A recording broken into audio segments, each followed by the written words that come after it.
The PGA Tour has a new sheriff, and he comes from the NFL. His name is Brian Rolapp.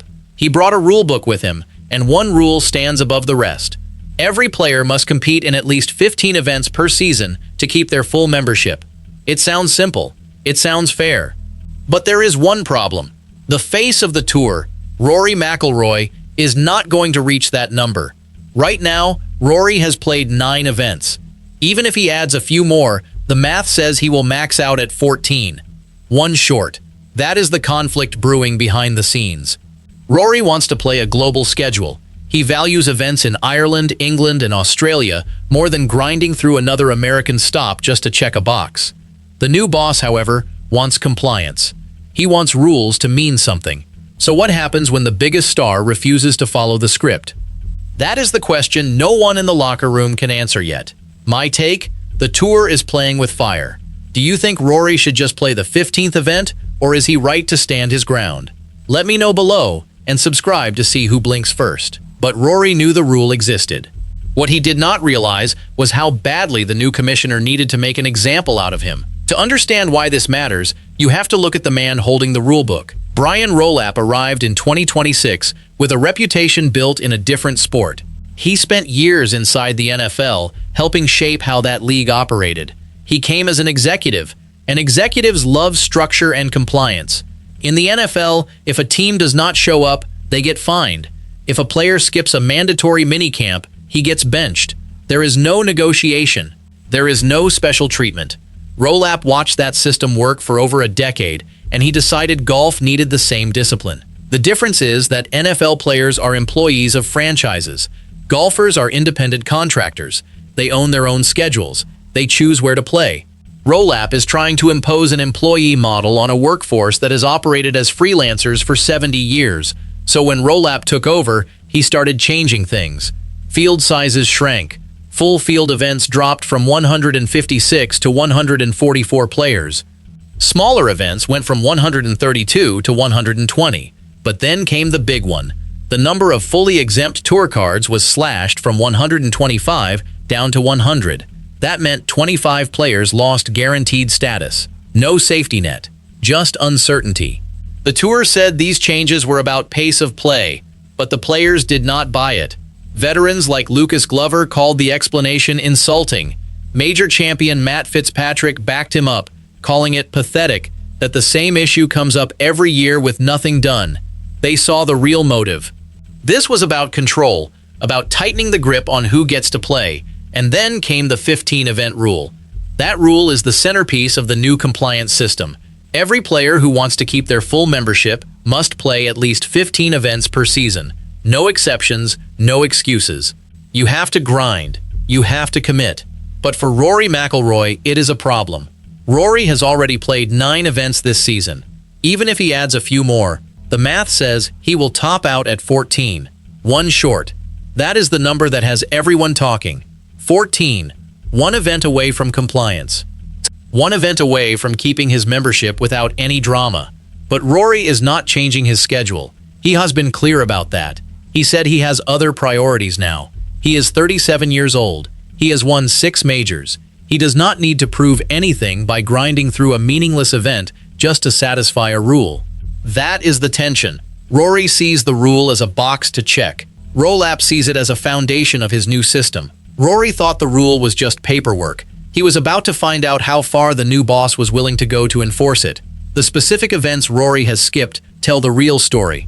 He passed on the Travelers Championship, the Rocket Mortgage Classic, and several other signature events the tour wanted him to play. These are the events that draw the biggest crowds and television ratings. The sponsors who fund those tournaments built their marketing campaigns around having top names in the field. When McIlroy withdraws, those sponsors lose leverage, television networks lose a headline, and the tour loses negotiating power for the following season. And Rory said no. He chose instead to play events across the Atlantic. He played in Ireland, England, India, and the United Arab Emirates. He has plans to play in Australia later this year. These are events he genuinely believes in. He wants to grow the game beyond America's borders. He has said repeatedly that if golf wants to compete with soccer and cricket for global attention, it cannot treat everything outside the United States as a sideshow. But the tour sees a player who is picking and choosing, a star not pulling his weight domestically. Because Rory did not just skip events. After the Open Championship, he gave an interview that sent shockwaves through the locker room. He said he felt apathy toward the tour. That is a dangerous word. It means the product does not excite him. He admitted the first 2 playoff events feel unimportant, because as long as he makes the top 30, he can still win the FedEx Cup. That is a player who has mentally checked out. And when the face of your tour says that publicly, the boardroom has to respond. But here is the problem. Rory is too big to punish. He is the second biggest draw in the sport, right behind Tiger Woods. The tour needs him more than he needs the tour. That is the power dynamic no one wants to admit. And that is exactly what makes this standoff so dangerous. Because Rolapp built his reputation on enforcing rules. He came from the NFL, where the league always wins. But golf is not the NFL. That checked-out feeling was dangerous. But what happened next proved he was right to be worried. Now, here is where the situation gets even more complicated. Because Rory is not just fighting for himself. He is fighting for a principle that matters to a lot of players. The 15-event rule might sound simple, but it is a weapon. It forces players to choose between the tour and their own careers. If you are a top player, you can afford to skip events. But if you are a mid-level player, you cannot. You have to play every event you can and grind until your body breaks down. You have to fly from city to city, sleep in airport hotels, and tee it up on Thursday morning whether your back is sore or not. There is no physio team on retainer. There is no private jet waiting on the tarmac. There is just a rental car, a caddy you split cost with, and a cut line you have to beat to make rent next month. That is the real effect of these rules. They hurt the guys trying to make a living, and Rory knows that. He has talked about protecting the middle class of players, but now he is the one benefiting from it, the one who can afford to say no, and that creates a problem for his credibility. If Rory gets to skip events and keep his membership, what does that say to the guy who played 15 and barely kept his card? It says some players are more equal than others. And that is the kind of resentment that poisons a locker room. The tour knows this. Rolapp knows this. That is why he is in such a difficult position. If he punishes Rory, he loses his biggest star. If he does not punish Rory, he loses his credibility. Either way, someone loses. Either way, the damage is done. The locker room was already divided. But when Rory's exemption came to light, the divide turned into a canyon. Let us talk about that exemption, because it is the most controversial part of this entire story. The tour has a rule called the discretionary exception clause. It allows the commissioner to waive the requirement for medical reasons or special circumstances, usually for injured players. In the past, that clause was reserved for guys with torn ligaments or herniated discs, players who physically could not swing a club. It was never meant for a healthy player who simply chose to play elsewhere. But Rolapp is planning to use it for Rory. He is planning to give Rory a pass, to let him keep his membership even though he played only 14 events. And the other players are furious. They see it as special treatment, a favor to avoid a public relations disaster. They keep asking the same question. Why does Rory get a pass when we do not? The answer is simple. Rory is worth more to the tour. The stars get the exemptions. The rest just have to accept it. And right now, the locker room does not like it. Players who used to stay quiet are speaking up, questioning whether the tour is even on their side. That is the kind of discontent that can tear a tour apart. And once players start questioning the fairness of the system, getting them back on side takes years, not weeks. But Rory's exemption was just the surface. Underneath it, a much bigger storm was already forming. That storm is called the two-track system. It is Rolapp's vision for the future of the PGA Tour, and it is scheduled to launch in 2028. The tour will split into 2 tracks. The top track, for the elite 130 or so, gets the big events and big money. The second track, for everyone else, gets smaller purses and fewer opportunities. And here is the catch. No movement between tracks during the season. If you start in the second track, you stay there, no matter how well you play. Right now, players move up and down based on performance. It is a meritocracy. The two-track system kills that. It creates a closed shop. Think about what that means for a tournament like the Canadian Open or the Puerto Rico Open. Those events used to get top 20 players because the points and money pulled them in. Under the two-track system, those events become second-track stops. The stars never show up. The fields get weaker. The television deals shrink. And Rory hates it. He called the second track a glorified Corn Ferry Tour that would destroy the competitive spirit of the game. He said the tour is losing its identity, becoming too corporate and too focused on money. Those are strong words from a player who usually avoids controversy. But Rory is leaning into it now. And that puts him on a collision course with Rolapp. The commissioner has a vision for the tour. Rory has a different vision. And neither of them is backing down. Rory had already lost faith in the current system. When he saw the two-track plan, he realized the future was even worse. So where does that leave us? Rory is not playing 15 events. Rolapp is going to enforce the rules. But behind closed doors, something else is happening. According to sources, Rory and Rolapp have had several productive conversations over the past few weeks. They are working on a solution, and the solution is the discretionary exemption. Rolapp is going to give Rory a pass.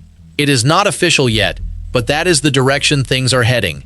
When that news breaks, the reaction will be explosive. It will be the biggest story in golf since the LIV merger. But here is the irony. Rory does not even want the exemption. He wants the rule changed. He wants the tour to recognize that golf is no longer just an American sport. Players have options now. They do not have to be tied to the PGA Tour anymore. The DP World Tour has grown. The Asian Tour is investing heavily. Saudi money changed the landscape permanently. And that is the real threat to Rolapp's vision. Not Rory's defiance, not the exemption. The real threat is irrelevance. If the tour does not adapt to the modern world, it will become a regional league, a second-tier product. Rory is pushing the tour toward a global future. Rolapp is pushing it toward a corporate one. Those two visions are incompatible. And that is why this conflict is not going away. Those conversations were happening. What neither man would say out loud was already obvious to everyone else. What do the other players think? That is the question everyone is asking. And the answer is complicated. Some players support Rory. They think he is right about the global schedule and that the 15-event rule is outdated. But others are angry. They think Rory is acting entitled and making the tour look weak. Behind closed doors, players who grinded through 15 events for years, sacrificing family time, are watching Rory skip events and get rewarded. That creates division the tour cannot afford. The tour is already dealing with the LIV threat, declining ratings, and an aging fan base. The last thing they need is a civil war. But that is exactly what is happening. The players are picking sides. The locker room is splitting. And the leadership is caught in the middle. And the worst part is that there is no easy solution. Rory is not going to back down. Rolapp is not going to back down. The other players are not going to forget this. The damage is already done. The players were choosing sides. And once that happened, the tour was never going to be the same. So what does this mean for the future? The old model is dying. The new one is not yet born. Rolapp brought NFL thinking to golf. He wants structure and control. But golf is not the NFL. Golf is a global sport of individuals where players have choices. If the tour does not respect that, they will lose their best players and their relevance. Rory McIlroy is not just fighting for himself. He is fighting for a tour that embraces the global nature of the sport. And he is willing to risk his membership, his legacy, his reputation. He is standing up for what he believes in. He is not accepting a system he thinks is broken. That is what makes this story so compelling. It is not just about rules. It is about power and the future of a sport millions love. And that is why the golf world is watching. Because whatever happens next will change the game forever. Rory had drawn his line in the sand. Now everyone was waiting to see if Rolapp would cross it. And that brings us to the present moment. The 2026 season is winding down. The playoffs are approaching. But this conflict is far from over. Rory will play his 14 events and accept whatever comes his way. But the real battle is still ahead. The two-track system is coming in 2028, and he is not alone. They are waiting to see if the tour backs down. If the tour compromises, the players will have won, and the executives will have lost. A tour where the players have the power, and the rules bend to the will of the few. That is the future Rory is fighting for, and that is the future Rolapp is fighting against. Corporate control versus player freedom. The stakes could not be higher. But as the final events of the season unfolded, one thing became clear. The exemption was coming, and with it, a new era of PGA Tour chaos.